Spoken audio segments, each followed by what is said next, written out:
What's going on, everybody? How's it hanging? How's it happening? You guys know who it is. This is Kevin from the Chord Progression Podcast, brought to you by MSOTD Rocks, where rock and metal thrive.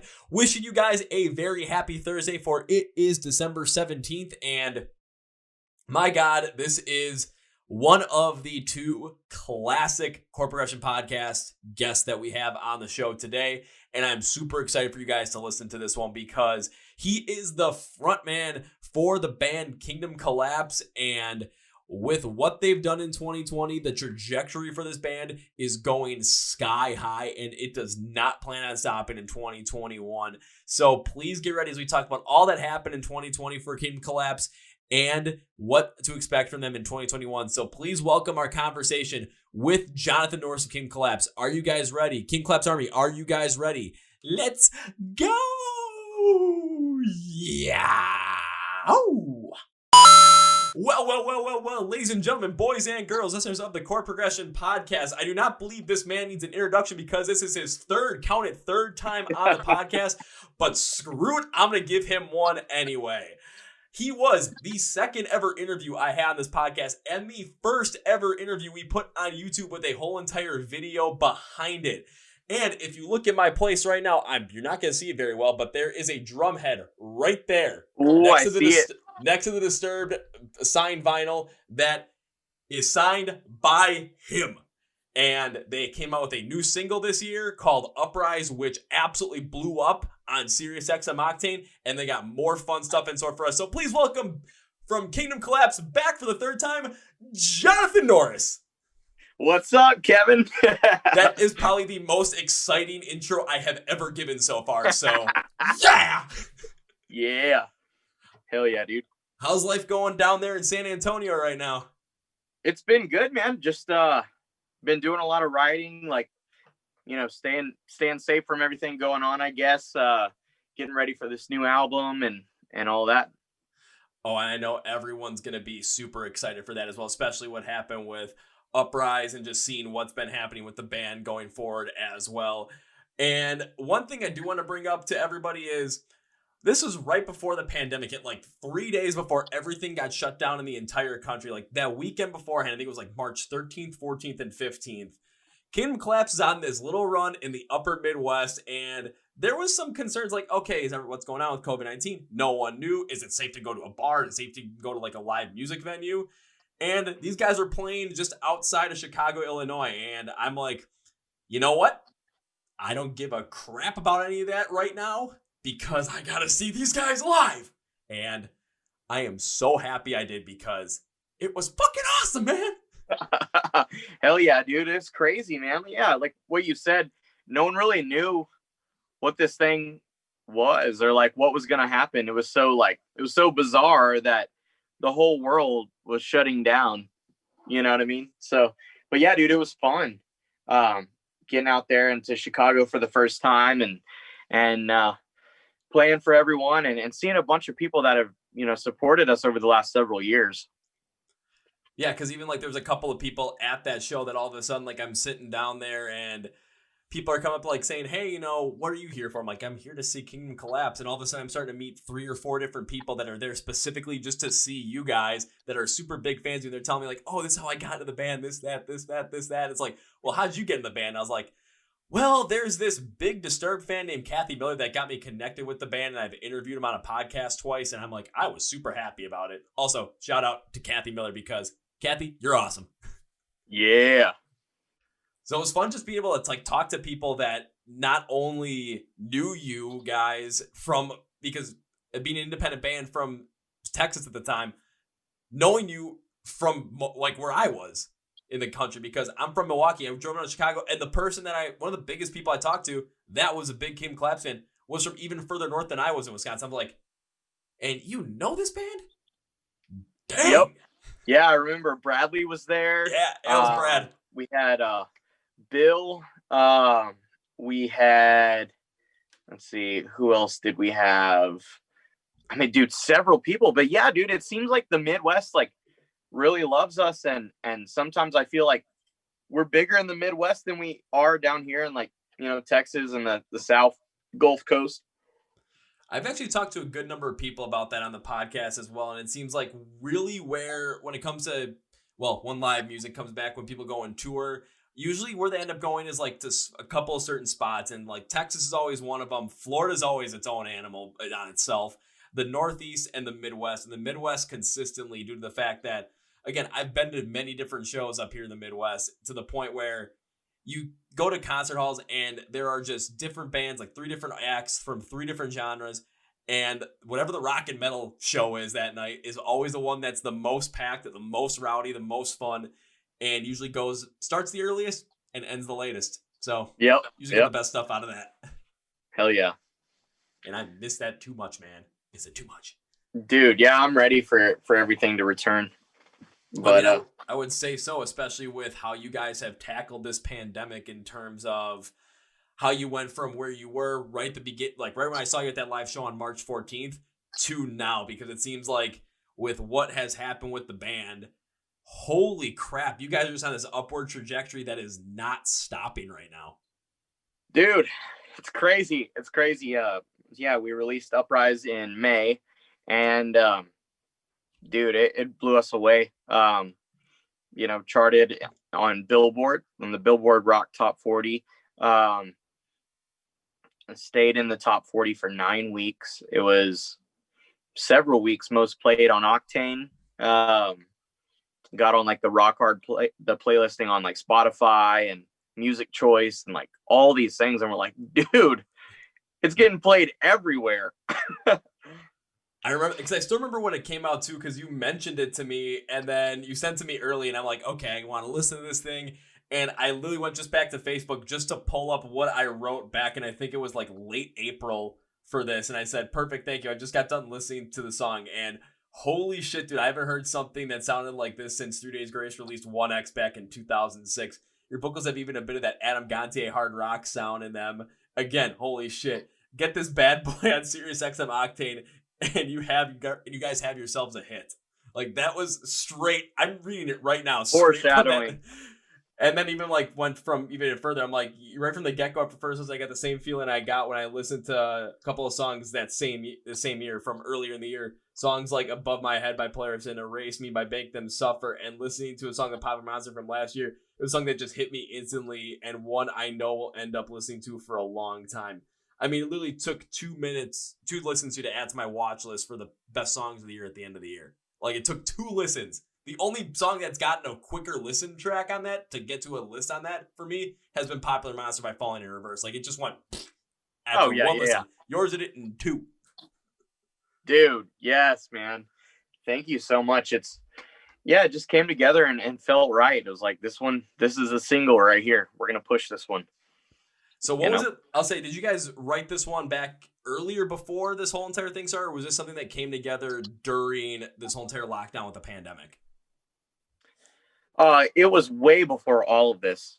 It was not written about anything that happened this year. It was written back in December of 19. And it was just really from a state of looking at everything and realizing that there's a lot of crazy shit going on in the world right now, and something's going to happen. And sure enough, a lot of shit happened this year. I mean, from civil unrest to this virus. It's just, I don't know, man. It's just, there's so much, negativity and this, that, and the other where something had to give, Yeah.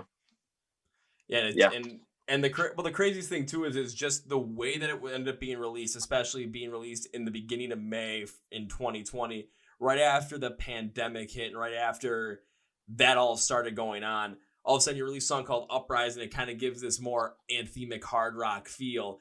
And then following that, even with what happened with all of a sudden, all the protesting that happened, it kind of just was, it seems weird to say, but felt like it was released oddly enough at the perfect time, because it really encapsulated the feel, especially within America, of what was going on right as it was released and then right after it was released as well. So in that way, in the way that like kind of like social things were happening, it really had a great shelf life in terms of a single coming out, because just with everything that was going on, it had the feel that really amplified the feelings that a lot of people were having at the time. So it just kind of gave away. It's all of a sudden like, okay, it's going to be prominent here. It's going to be prominent here. And just keeps going on with everything going on. It just stayed prominent throughout so many different months of the year.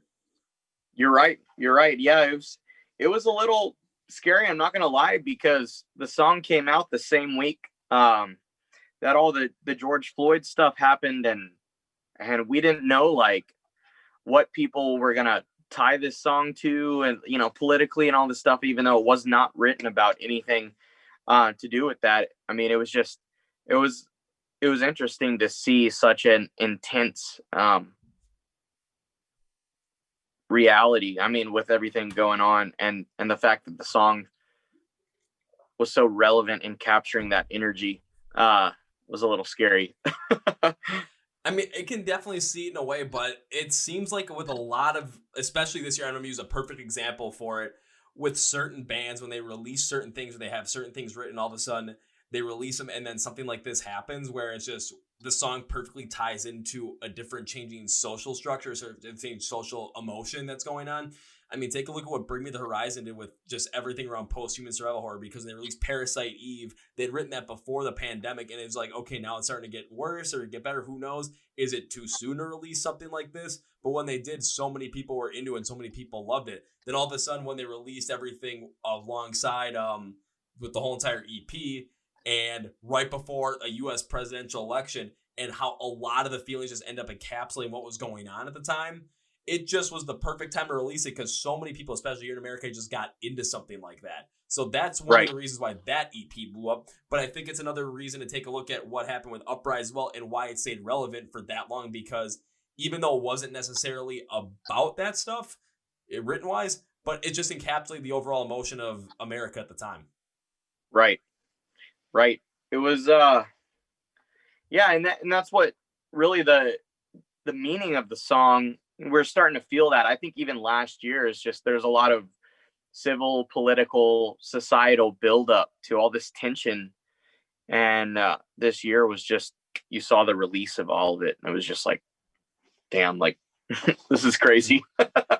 It really was, because I mean, there's even some punk rock records out there, because of course, me loving punk rock and that stuff, like right at the beginning of 2020, Anti-Flag released a new album that just was just super emotionally charged, super raw, super visceral, that kind of precursored everything that was going to happen in 2020 in a way. And then going through it, there were a couple other albums, like a band called Rebelmatic out of New York. They're a punk band. I got to interview their lead singer as well. Listening to their album called Ghost in the Shadows, like it encapsulated a lot of that in a different punk rock sense.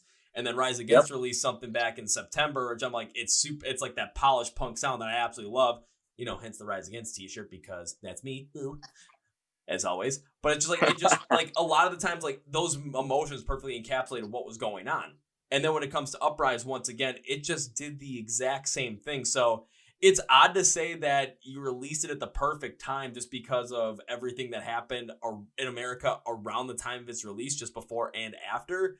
But that's not something that you can necessarily predict, especially on the after side of it. Right. Exactly. It just ended up working out. I mean, it's very, very current. I don't know. It is, but I think the biggest thing too is it's just because it has that consistent hard rock driving force behind it too, which gives it that anthemic vibe that just can be attached to so many things. And especially when you have a title on it called Uprise, people are gonna definitely create their own meaning to the song based on what they're listening to. Exactly. It's so relevant because it allows the listener to really give their spin on it, you know, or just let their mind mentally, you know, form their own personal, I guess, relevance to the song. Oh yeah, that's one thing that is I've kind of seen consistently, where there's people where I've had on the podcast as well. I've asked about their songs, and I've had them say, well, what did you think it was about? I'm like, oh boy, here we go. And it's like, if I had it written down, like I have a super long list of it. I'm just like, okay, go through it. And then they kind of freak them out as well, because then instead of me asking them what they think the song is about, they were asking me what I thought the song was about. Like they flipped the whole review on it, but it's kind of cool in a way, because then you get to see how people interpret your song based on their own personal experiences and what they're going through at the time of their first listen to it. Yeah, it's crazy. I mean, we actually like, well, this is regarding the video for it, but like, you know how there's a lot of like crazy like rioting and protesting clips and stuff like that. I think it had actually gotten banned in some country in like Eastern Europe because one of the clips was of something civil, some kind of like civil war in their country. Whoops. So yeah, it had gotten banned like in like one country, but it's okay. There's like 100 other countries where it's fine. So Yeah, and if they have something like a VPN attached to their computer, they just have to VPN another country, and all of a sudden, bing, bang, boom, they can watch it. Hence Yep. how I watch German Netflix. Yeah. German Netflix? What? They got some great movies on there, man. Trust me. There was one day I just went on there. I'm like, okay, let's see what's on German Netflix, and I watched like one whole, like, just while I was working on something, I had on one whole season of Rick and Morty. Then I watched Inglourious Bastards and Schindler's List. There you go. Like, I'm like, this is just a crazy arc I'm going on, man, but it works. I was like, okay, I can get behind this. So I'm like, okay, get this on my phone, get this on my computer, on the Amazon Fire Stick. Let's go. There you go. So if anyone's in that country in Eastern Europe that the Uprise video got banned from, using a VPN works. Let me tell you. There you go. There I go again. Yeah, you can find it somewhere. I'm trying to promote the video even more so. Look at me go. I'm never stopping. Yep. So once Uprise was released, what was the initial reception that you guys got from not only fans that you guys already had, but from people that necessarily didn't know the band except from hearing that song? I mean, it was obviously like there was an instant, like it's easy to get into the song, like I guess like sonically, like because it's real catchy, but everyone was loving it. And really just like, you know, taking to the meaning of the song, like because of the message is so relatable in a general sense, like we were talking. I don't know, man, like as soon as it went to radio, like it just started spreading like wildfire. And I remember watching the view count like on YouTube and then the Spotify streams and everything, and it was just like growing faster than anything we had released before. And I mean, like there was no going back. Oh, I understand. I'm trying to make sure I get the stats right now on all this stuff so I don't mess this up, because taking a look at taking a look at the video itself on YouTube as of filming this, right now it sits at 151,207 views. So still crazy, man. That's still pretty damn good. Then taking a look at Spotify, because I also have that open, 792,119 streams as of the recording of this right now. Dude, and that's crazy because it's so it was released in May, so that's May, June, July, August, September, October, November. So that is essentially over 100,000, 115,000 streams a month. That's crazy, dude. Yeah, if you average it out, I mean, I know for sure there was definitely wasn't just 115,000 consistently, because once it hit radio airplay, that's when it really started taking off. Because I'll put it this way, from my standpoint, I don't remember it being on radio around here in terms of local radio, due to the fact that I don't think local radio around here in Milwaukee really doesn't play anything new. 2, I don't listen to local radio here in Milwaukee. I'm always listening to all my own stuff. So I'm like, I got my trusty dusty old iPod. I got my little FM transmitter in the car. So if I'm driving around, I'm blasting Uprise by Kingdom Collapse. And everyone's looking at me like, what the heck's he listening to? And I'm just sitting there just going like, just having a blast doing it. I've also freaked people out with other stuff like Rise Against, Baby Metal, trying to think some other good stuff. The Ghost Inside, all good kind of stuff this year. Oh, yeah. But then what really ended up happening was, especially through certain things online where people were starting to get galvanized on certain Facebook groups to request the single on SiriusXM Octane, it seems like that's really where the song started to take off. Dude, yes. I got to give it to Joe Alfano for, like, with all the groups, like, we had built the Kingdom Collapse Army in what, like November, December of this last year, and really built or kind of captured in or started, building this community of a lot of our fans and followers and friends and family, and it grew and grew and grew, and then Uprise hit, and we just had this huge community ready to, like, do whatever was necessary to push this song. And it was like, it's crazy, literally a Kingdom Collapse army behind us, spamming that shit and sending, like, sharing it and posting it and promoting it over and over and over daily in other groups, on Facebook, on Twitter, everywhere, dude. And we're at like, I think we're at like 1,800 members in the army now, and it's crazy, dude. Like, a lot of the success of Uprise is due to all the hard work that Joe did, really growing the Kingdom Collapse Army group. I'll say again, big shout out to Joe, because this year, for the three bands that really, I think, especially more independent wise, that really sprung up on Octane this year were Kingdom Collapse, Any Given Sin, and Saul. And Joe Final works with all three of those groups. And all the time I was seeing people post about, when it comes to the surveys that come out for like the Air Force surveys, like, what was your favorite song from this year? So many people were putting stuff by these three bands.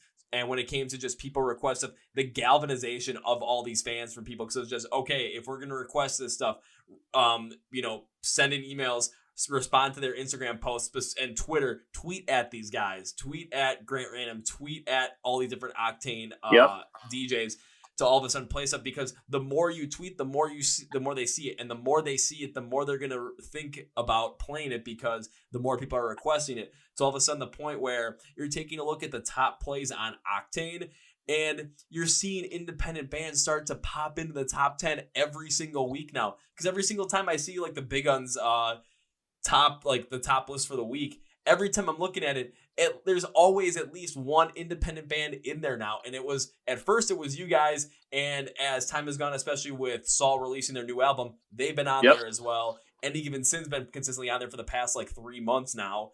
And it's just something where when the fans are galvanized behind this and they're pushing something like this, you can create a lot of positive press behind it in a way, because again, they're going to be the ones requesting it, and people that listen to that stuff listen to Octane because there's no other station that's playing this good kind of stuff out there, especially locally. What are they going to end up listening to? They're going to listen to Octane, listen to whatever comes through, and all of a sudden they're going to hear Uprise by Kingdom Collapse, and they're going to hear it maybe twice one week, and all of a sudden the next week, middle July, all of a sudden I'm starting to see posts that you guys are making saying that it was the number one played song in Octane one week in July, and then all of a sudden it was the same thing again the next week. Yeah, 2 weeks straight. I think it played like 45, 50 times a week. We were like, holy shit. I didn't expect that, man. But that is a direct, effect of everyone really, pushing it and requesting it and promoting it on Twitter and sending out tweets. And at one point we were getting, Kayla Riley, Katie Babbs, Grant Random, even Chris Jericho, all of the hosts, obviously Jose Mangan, and all of them, they were all personally giving shout outs. And I've been seeing all the requests for Kingdom Collapse Uprise and blah, blah, blah. And it's like, they really do watch it. And but I mean, really, even with all the radio stuff, a huge factor to the success of Uprise was Gary and Rob over at Landshark. They were our radio team and really successfully got Uprise in the door at Octane and pushed it hard. So I mean, it really takes a village, and there's a lot of people to thank for the success of Uprise and everything that happened with it. So, and I'm not going to go through and read off the names of 1.8 thousand members on the Kingdom Collapse Army, because that would take up a lot of time.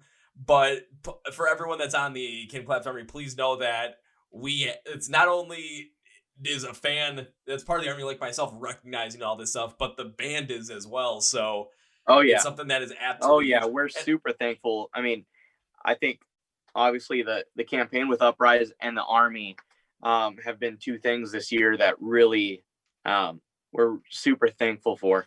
Our following and obviously some of the success that has happened so far, despite not being able to play, tour or play live at all, hardly, except for the very last show or second to last show. Yes, I was second to last one. Was in Chicago with you. And yeah, after that, we went to Madison, Indiana, and then got our asses back home to Texas. But yeah, dude, I'm excited to get back out there. Yeah, and even for the Army as well, because I still remember when I got added to the group, there might have been 600 or 700 members at the time, and this was either right before or right after Uprise came out. So all of a sudden, it's grown by over 1,000 since then, and I've seen many posts already of people saying, can we get to 2,000? Can we get to 2,000? But so for everyone listening to this, if you're not part of the King Collapse Army, go to the link in the description of the podcast, because there'll be a link for the King Collapse Army and request to join, because it's a fun group to be a part of. You want to be a part of this group. I mean, I can't think of any other reason why you wouldn't want to be a part of it. I mean, this guy requests it. I mean, where's my finger? Either this, I don't know which way I'm going to be. So, yeah, whatever way the video shows up on, I think it's going to be. I can't remember. Oh yeah, dude, the Army's great, dude. We have there's a lot more content from time to time that's posted daily in there that we don't necessarily post on our normal pages on social media. A lot more interaction and cool stuff, like an occasional teasers to new songs and just contests, sometimes merch giveaways. We do some cool stuff in there pretty often. So it's definitely the place to stay up to date with all things Kingdom Collapse. Oh, it definitely is as well, because not only that, but I remember they were talking about a teaser. This was back at middle end of October. There was a teaser for some kind of song that was coming out, and everyone's like, oh, is it going to be a new song? What's this thing going to be? Then all of a sudden, I'm starting to see videos on the King Collapse page where all of a sudden there's a live show and you're going up and performing with Saliva. Dude, it was crazy how that happened. Yeah, so I'll tell you the story from start to finish of how all that happened. Well, all right. I've always loved Saliva. I've always loved the song Always. Obviously, I love Click Click Boom and a lot of their other stuff, but Always was always a song that resonated with me, and I was always fascinated by it. So about a year or two back, I had recorded a cover of Always just for fun, and never finished it. It was just a kind of little thing for fun on the side, and this quarantine hit, and we were starting to think about, what are we going to release after Uprise? Obviously we're going to attack the new album in the new year, but until then, what's something cool we can release for fun, like a cherry on top, just a bonus, B-side or whatever. Well, there's the Always cover, and so I finished it up, and it ended up turning out really cool, and I was like, dude, what if we shot a video for it and released it out there in the meantime to hold people over until the new album or the next single for the new album. And everyone was liking the idea. And so basically our manager, Aaron, reached out to Paul from Saliva, and we kind of wanted to get the official Saliva thumbs up endorsement on the song, and for an article, get maybe a quote from him, if he dug the song. And turns out he dug the song, and showed the rest of the band. They loved it, and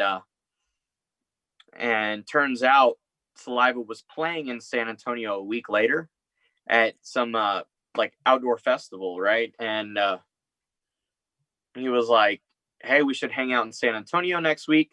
I can get you on the guest list, blah blah blah. And then I was like, dude, how about would I be able to just get up there during Always and sing part of it with y'all? And he's like, yeah, I can definitely make that happen. And sure enough, we made it happen, and it was really fun, man. It was very surreal. I would have never thought that when we would release that cover that the same week or the week before, I'd be actually singing it with Saliva. So I don't know, it just came together, and it was one of those things where it just, it just happened. I don't know. I was gonna say, after we talked about the Uprise release and all of a sudden this with the Always single, it seems like you just have this weird, uncanny timing on everything that just works out real well, because if you're gonna release it and all of a sudden a week beforehand, you also get to go on stage with Saliva and perform part of the song with them. That just adds so much to it, because especially with those videos from that I saw from, like, I forgot who shot the one, because it was from the side of the stage as well. So it was probably someone that was hanging out with That you was that Aaron. shot. Yeah, It was Aaron. that was Okay. Aaron. Yep. Because when Aaron shot it, it was, you could hear it. And I'm like, wait a minute, is that Jonathan, or is that just normal Saliva right there? Like, it was pretty spot on. So I'm like, alrighty, I'm kind of hoping that if whatever they're teasing to be released at this point is the cover of Always, because like that just makes so much sense. And when it was released, I'm like, okay, this is it. This is a good surprise, because it was made even better due to the fact that we had the teaser from that live video to basically sink our teeth into and just get ready for it. It's crazy, dude. It's crazy how that worked out. And it was a matter of days after that, and it was out. Yeah, I think it was exactly a week. It's just crazy how you guys just have this weird timing on almost everything, man. Dude, yeah, like we try to, I don't know, get ahead of the plans where everything is executed as well as it can be and not rushed. Obviously, with the quarantine and everything going on, it's a little hard to predict. But we always try to make sure we do everything, make all the right steps, and execute everything the right way. It is hard to predict, and there are a lot of bands right now that are in the same boat as you guys. I mean, pretty much every band is in the same boat as you guys, where it's hard to predict anything. Like, when are live shows coming back? I know that we're getting there's multiple companies that have like their vaccines go as the time we're shooting this for the coronavirus. Their vaccines going through the approval process. Pfizer, Moderna, AstraZeneca, I think they're doing theirs as well. So there's there's potential for live shows, I think, to come back like middle of spring 2021, because I already saw Bring Me the Horizon put together a small European tour beginning middle of May. So as much I'm saying, this isn't necessarily something that's going to be concrete, but again, there's hope there where this stuff's going to start happening.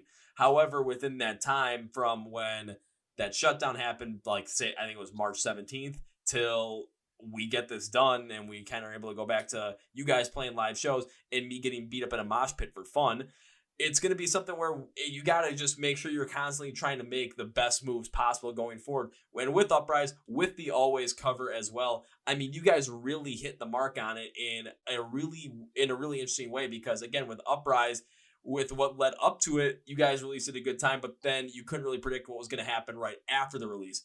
With the Always release, it was the fact that you got to go on and perform the song with Saliva a week before you guys released it, and you got that teaser in there. It just worked out perfectly in a way, to the point where, again, taking a look at the Spotify listener count, because I remember the last time when I saw you guys live, the listener count overall, monthly listener count, was like around 19,000 maybe, if I remember. And I remember after the peak of Uprise on Octane, all the radio play, it was at around 120,000. And now it's... It was, dude. Yeah. You caught that. Yeah. I did catch that. And then now it's at about, we're about 4.5 months out from, or about 5 months actually, out from the Uprise release, or not on the Uprise release, but Uprise being peak plays on SiriusXM Octane. And the monthly listener count is not at that 120,000 marker, unfortunately, but it's at 90,000 still. Oh, yeah. I mean, that's still absolutely insane. It's crazy, dude. I think the most monthly listeners we had ever gotten before Uprise was 38, 39,000. And for it to peak at 4 times that, and then rest at 90 is like, I will take it. I mean, that's huge. It's not about going from here to here overnight, but just a constant, like, this year is just, even without the touring, like I said, it's just been a constant, rise and uprise.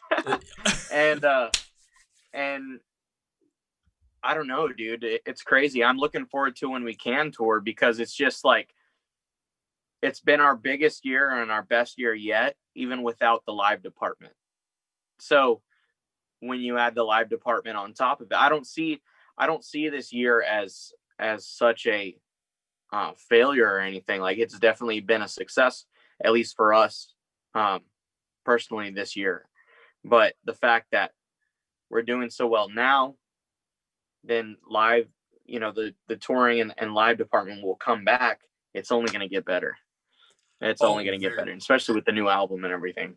Oh, yeah, very much so. It's going to get better because once you guys are able to play live, you're going to be able to play Uprise live, and you're going to see the crowd reaction from it, and whoever you end up playing with alongside you on whatever bill you're going to be on, those fans are going to be able to get into you as well from that. And there's also going to be some notoriety behind you guys already as well due to Uprise being so successful on Octane early or middle of 2020, and with the Always Cover and with the new album coming out. And I still remember when the new album announcement came out that you guys were making or working on the first full-length Team Collapse album was when you guys dropped the Indiegogo campaign, because it seems like whenever you drop the Indiegogo campaigns, things really do work out well in the end. Yeah. It's crazy. The obviously we're independent, but we ended up raising over $7,000 for the new album with that thing, and obviously that's going towards like production for the album and distribution and all the costs that come with the whole entire release of an album. There's so many different costs, and yeah, dude, it's crazy. And that was all the Kingdom Collapse Army. That was, I don't think there's a single person that wasn't in the Army. I think it was all of them. But again, it kind of also speaks to the fact that Uprise being going so well on Octane as well, because with the people in the Kingdom Collapse Army, with the dedication that's behind it, in order to get you guys to get to where we want to see you in terms of going from, being more of being an independent band to all of a sudden being on these tours with some of these big bands going across the country, going across the world at some point.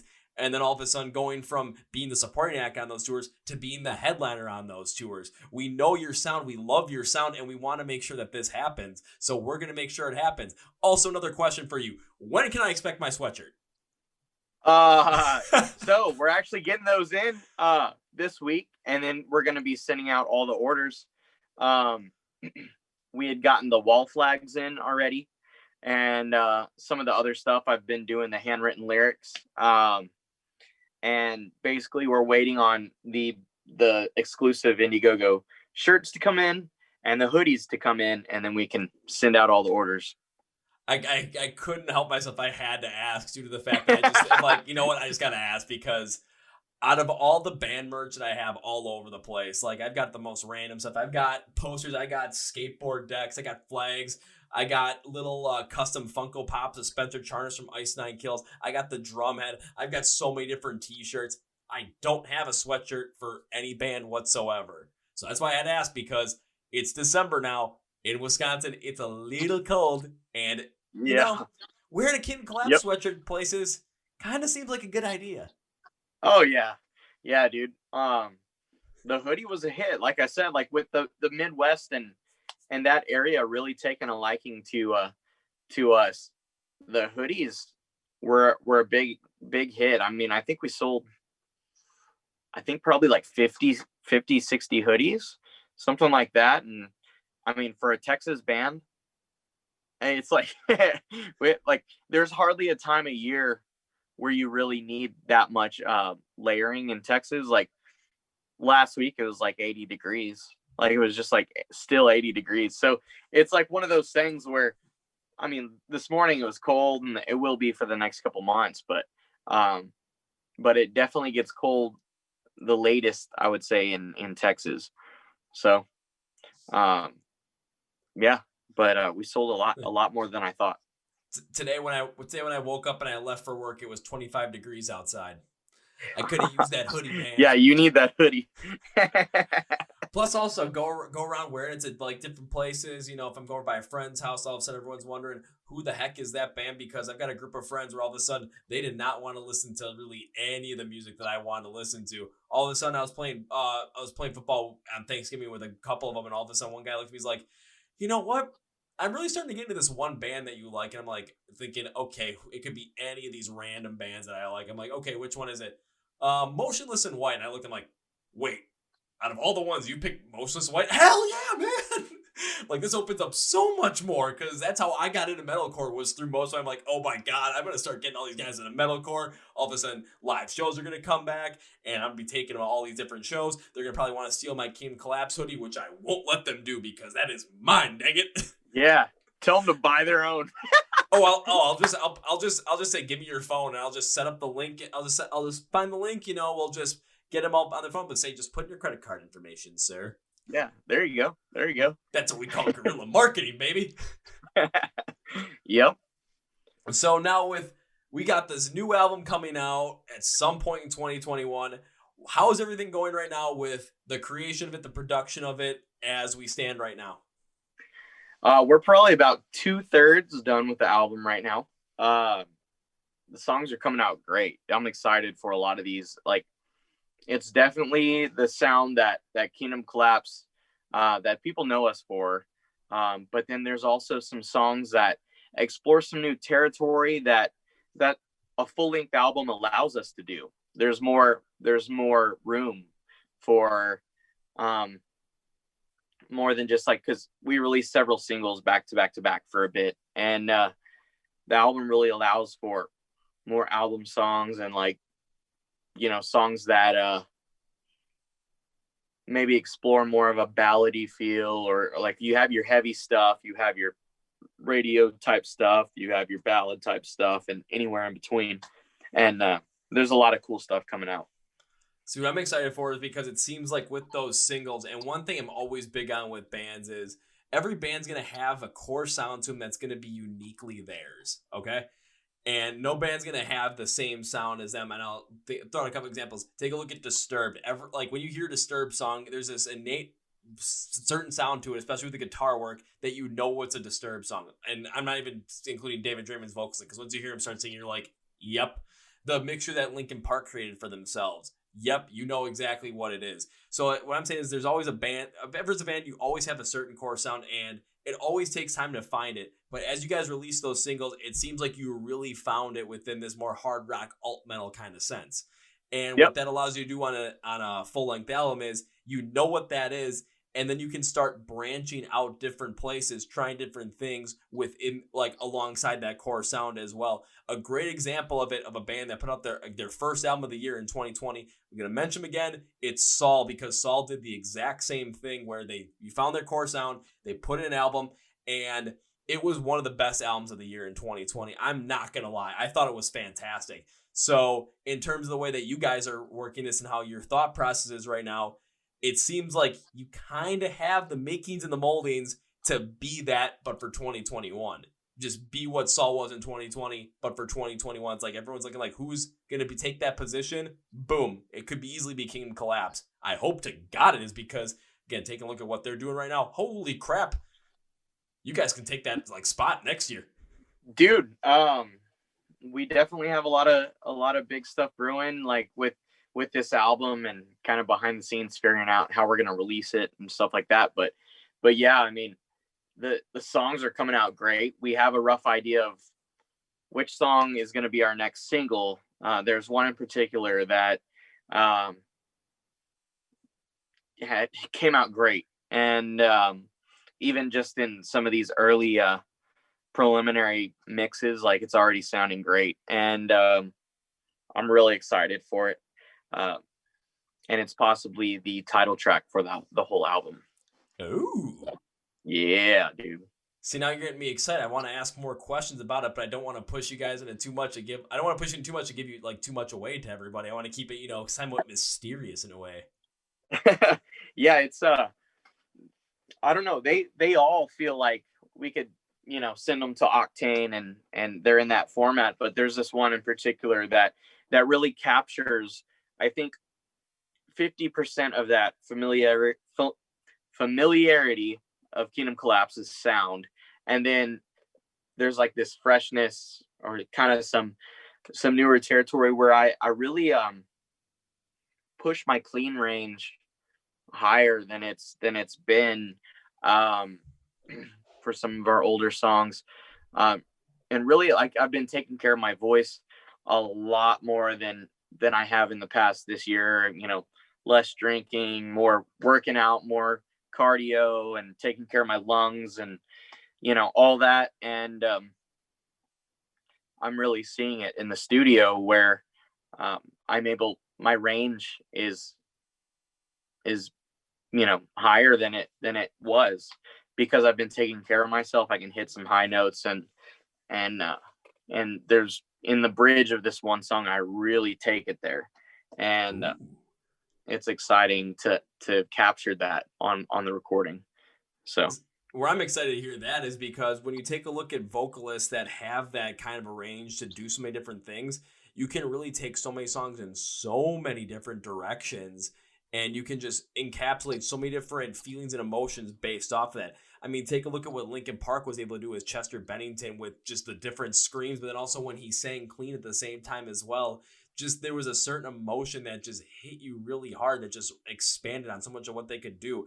Bringing the Horizon with Ollie Sykes, with, again, you take a listen to anything on Post-Human Survival Horror, like take a listen to Kingslayer, and he's all over the place, where he's got that, like, the Suicide Season, like, deathcore vocals in there at some point. Then they've got the Sepultura unclean vocals, then he goes clean at some points. It's all over the place. But what that massive range of vocals allows you to do is it allows you to try so many different things. It opens up a world of possibilities for your music going forward. Yep. And for the first time, I mean, we really I really took my clean vocals higher in this one particular song. And I mean, it has all that power that a lot of the other songs do, but just in a I don't know, you'll just have to hear it. It sounds good. Oh man, it's every time I keep hearing, it's like, come on, more. All of a sudden, you're gonna just have to hear it. Oh, come on, man, I want to hear it now. But I might send it to you here pretty soon. But the public is gonna have to wait on it. Oh, and the day that it comes out. You just gotta let me know what day it comes out, and it will be the featured song of the day feature on that day, just like Uprise was, because, well, yeah, it's gonna have to be. Hell yeah, dude. Yeah, that's just the way I believe it. It's gonna have to be that way. I'm so excited to get this new stuff out. Like, everyone's been, asking for a full length for a bit, and it just makes sense, to attack that now. So that's what we've been doing. And like I said, about maybe 2/3 of the album is done already. And the next month or two, we should have it pretty much tackled. So is there any expectation on a timeline for when this stuff could get released? Not asking specific dates because I don't want to give too much away, but just a little bit of a kind of like that Always teaser that you did when you had the live performance with Saliva, like a little teaser of when people can expect it. Because again, 2020 has been such a wacky, weird year, just giving more people something to look forward to in 2021, because there might be someone who's just like, you know what, just looking for something to really look forward to, and this could be the thing where there's like yeah, and obviously we haven't committed to a release date yet. There's so many factors up in the air with everything going on right now, and how we're going to release it. But we're looking at mid 2021, around summer. So I can't say any more than that because I don't know, but it's going to be around the summer.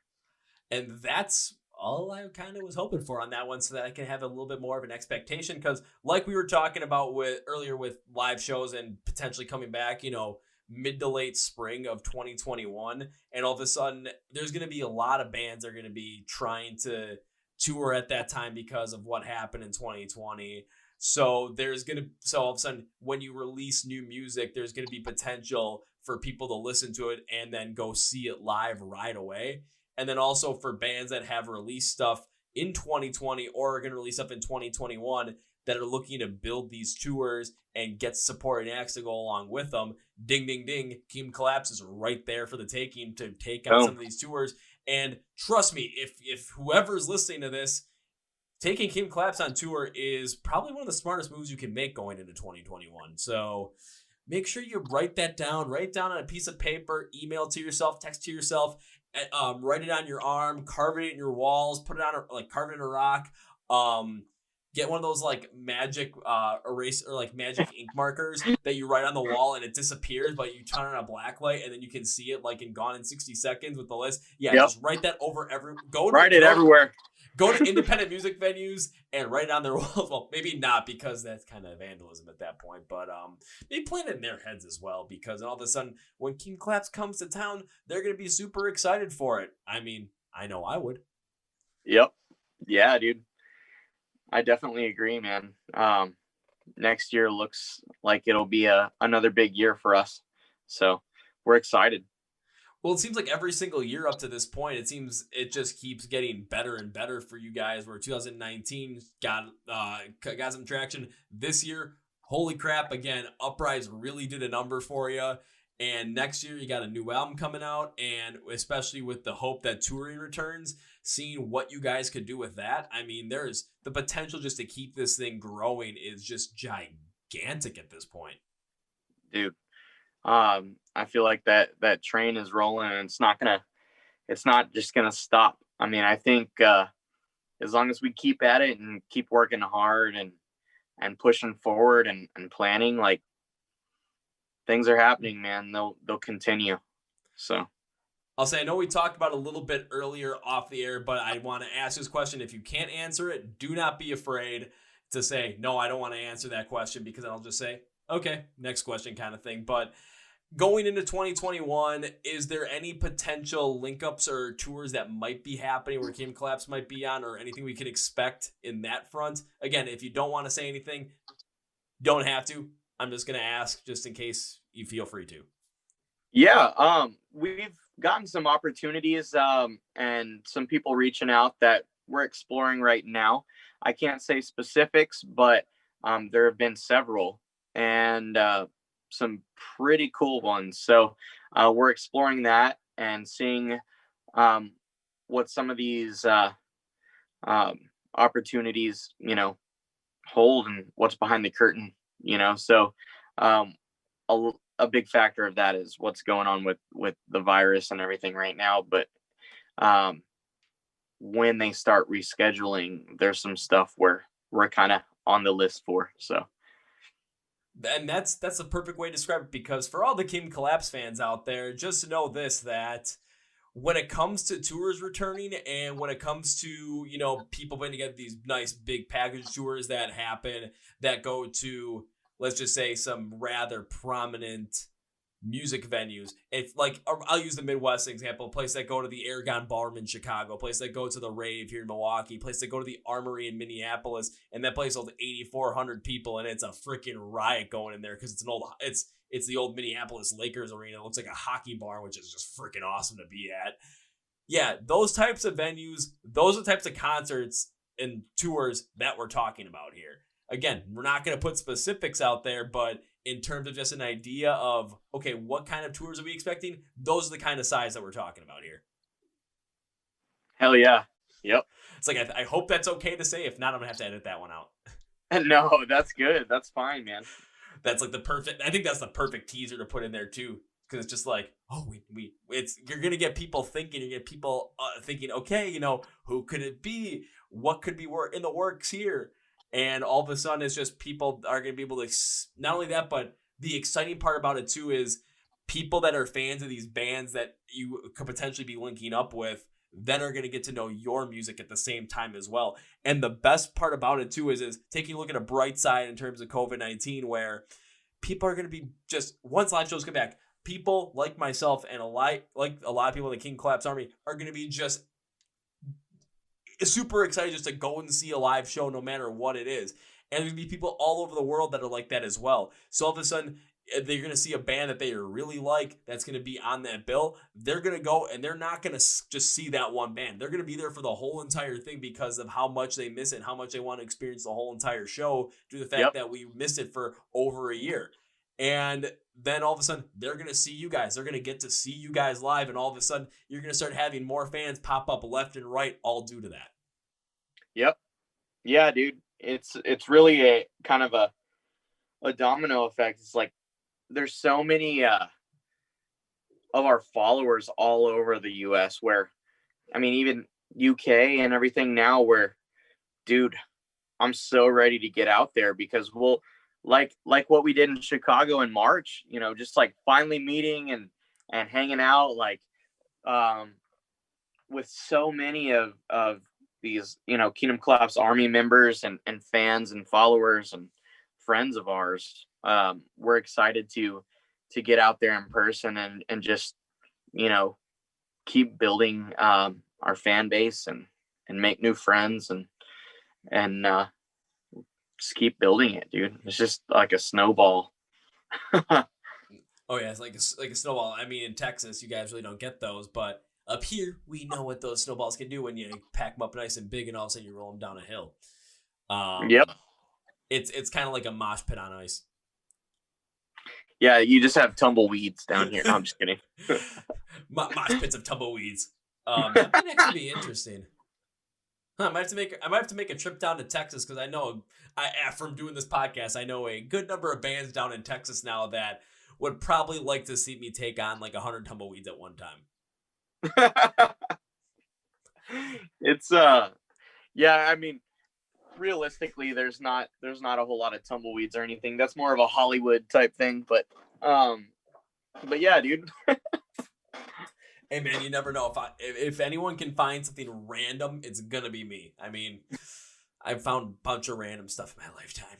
I got into some weird, wacky situations. Somehow made the most out of them. There you go, dude. But one thing I was gonna add to, like, with everything, when you get able to go out and tour, when it comes to like what we did in March, when I got to see you guys play live in Chicago, where I got to meet you for the first time and actually got to hang out and talk with you guys for a bit at the same time as well. With everyone that's a part of the Kingdom Collapse Army and everyone that really helped push Uprise on Octane is really helping this band get to where you guys want to be. When it comes to the fact that you guys are going to be able to get out and tour once again, and you're going to be able to meet these people and see them face to face, just that kind of an interaction creates such a super duper, and I'm going to use super duper because I love that term, super duper emotional connection for the positive between you guys and your music and everyone in the Kingdom Collapse Army that you meet, because now you're putting a face to the name, you're putting a face to the person, you're putting a face to the music, and you're putting that personality to the music as well, and you're really getting that genuine connection there. And that's something that at times bands do forget about, because you get so many fans to the point where it's hard to try and keep up. But just being able to respond to the fans, being able to connect with them live, being able to talk to them in person, it adds so much power to it. It adds so much, what's the correct word? I'm trying to think. Like emotional I'm trying to think of emotion. I can't think of I'm just completely losing it right now. I had the word in my head and I completely lost it. Like emotional equity. I don't know. There we go. A what? Emotional equity. I had to think of like some financial term for this one. There you go. Only took me long enough. Jeez. See, this is what happens when you go into mosh pits and you just get hit in the head a lot. Sometimes you forget big words. I hear you. I mean, that's one thing I honestly miss the most, is because I just remember getting hit in some of those mosh pits. It's like, it just feels like, I don't know why, I just love the adrenaline rush of it, and being without it for almost 9 months is just, oh man, it's weird. I don't know. I tried jumping out of a plane to recreate the feel, and it just wasn't the same. It's really weird, man. Like, it's I've really been itching to get back out there. It's like, it's a big part of what we do, and then for that to just be completely dead right now, it sucks. So it really does. And I know I've seen a couple of bands, a couple of people, they've been doing live shows like what you did with Saliva as well, but for the most part right now, it's such a small crowd, and it sucks because because with that small of a crowd, I mean, it's great to be out there and be in front of people and perform in front of people, but it's just because I've been to some shows where since the pandemic, I've been to 2, and one had about 250 people there, one had about 50 maybe, and it's just not. It's great to see bands live, it's great to support them, but just without everyone being like packed in there and just like basically like a group of like 250 to 1,000 people, 3,000, 5,000, 15,000. Hell, if you get a million like Metallica did, but everyone just enjoying the music for that positive feel that everyone has and that positive connection everyone has towards it. It's such a therapeutic experience at the same time too, that especially in 2020 with everything that happened politically, everything happened with COVID-19, all the separation, we need that so damn bad. Yeah, dude. Yeah, it's overdue, man. Like, this is unheard of how long this shutdown has been. Like, just a shutdown in the first place, historically, I don't think has really ever happened, at least this long. Well, and I would say in terms of like in our lifetime, definitely nothing like this happened this long. But you know, you go back to, you know, further in the past with like World War II. Like there was a lot of things that were shut down during that time to either help the war effort, especially over in Europe, to help the war effort, or to basically prevent any further destruction, devastation within the population. But it's something where when it comes to more like of a pandemic kind of sense, has stuff like this happened before? Yeah, there's been pandemics before, but nothing in any recent memory where a lot of us can remember, because I think the last big pandemic was 1918, so that's over 100 years ago. Right, Spanish flu. So this is something completely new to all of us. Yep. Yeah, dude, it's crazy. It's crazy, but in 2021, if it's possible, sir, can you make me a promise? I think so. I think I can. When live shows return, because I'm not going to say if, I'm going to say when, because things look like at some point in 2021, live shows will return. Yep. Is it possible to some way and somehow play within 100 miles of my vicinity? So that includes Milwaukee, Madison, and Chicago. Because I want to see you guys live again. Oh, dude, we're going to get back up there. I mean, our goal is, once things are open, we're at it full force. So, especially since Uprise and everything that's going on, that was our goal anyways. Like, we had so much stuff booked and we had to cancel it all. And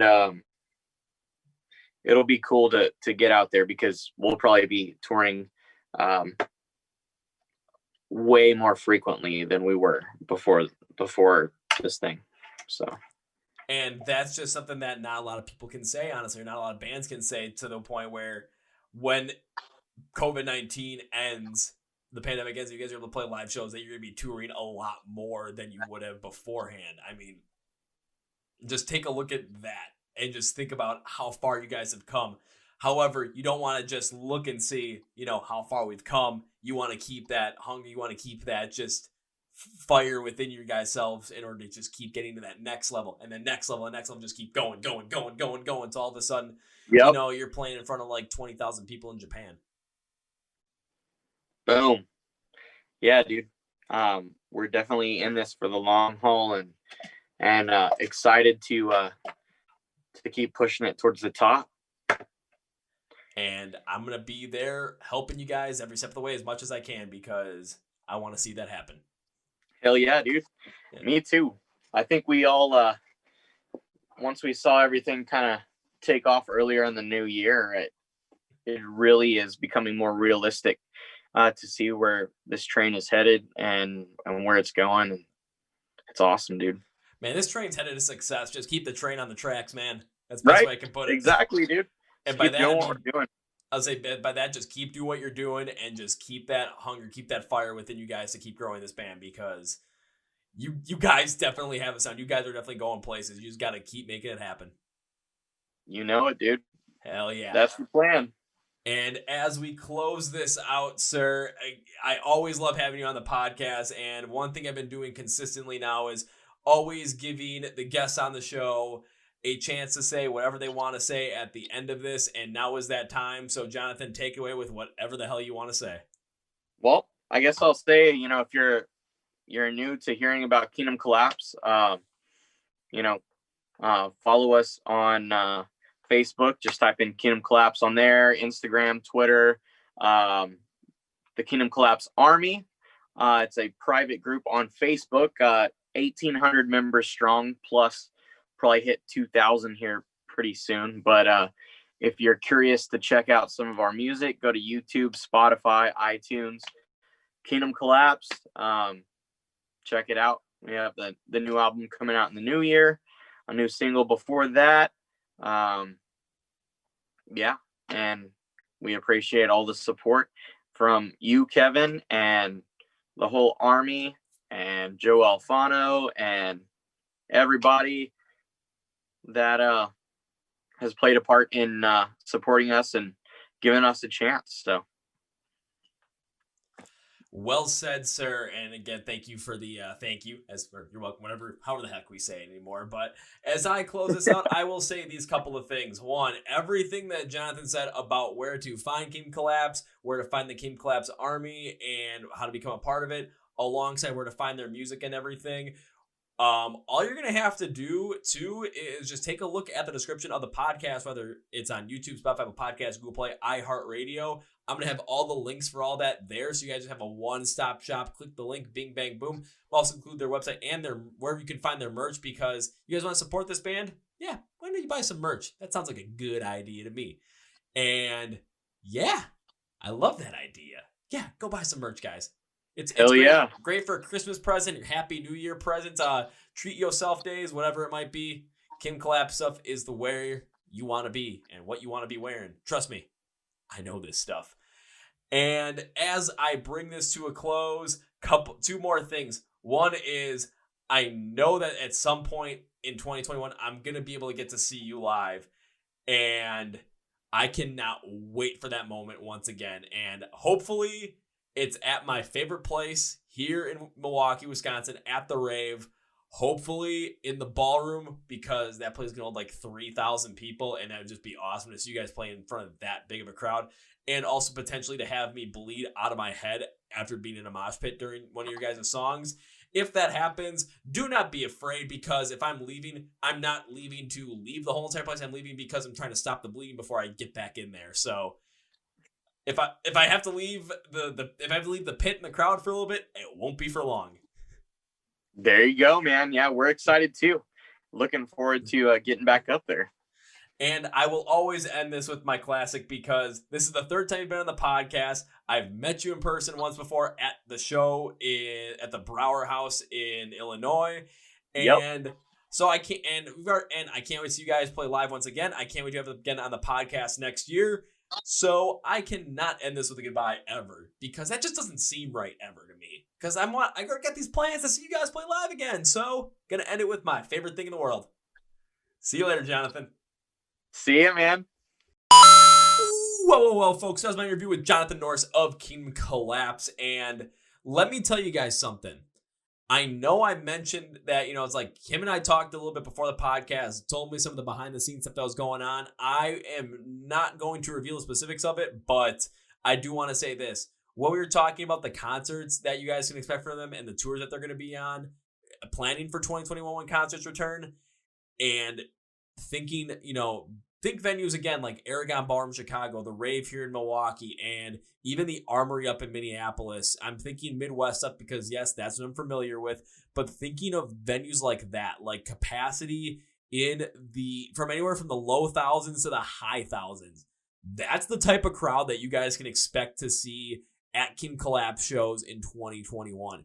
I am super excited for it. I hope to God they come somewhere near me, whether it's at the Rave in Milwaukee, Aragon, Chicago, anywhere in Chicago, Troubadour, wherever it might be, the Sylvie in Madison, even the Armory up in Minneapolis, hell, First Ave in Minneapolis even. I would absolutely love to see them play live once again. It is my plan. And when their new album comes out in 2021, we are going to make sure you guys hear about it on our stuff. And well, you guys are probably going to hear about it anyway, because we want you to be part of that Kingdom Collapse Army. So please click the link in the description for that. Follow all their stuff. Listen to all their music. We will keep pushing it for that. And that's going to be for me today, guys. Thank you for watching and listening to the Chord Progression Podcast by the MSOTD Rocks for Rock and Metal Thrive. My name is Kevin, and you guys know how I end every single one of these episodes. A big, healthy, and hearty see ya!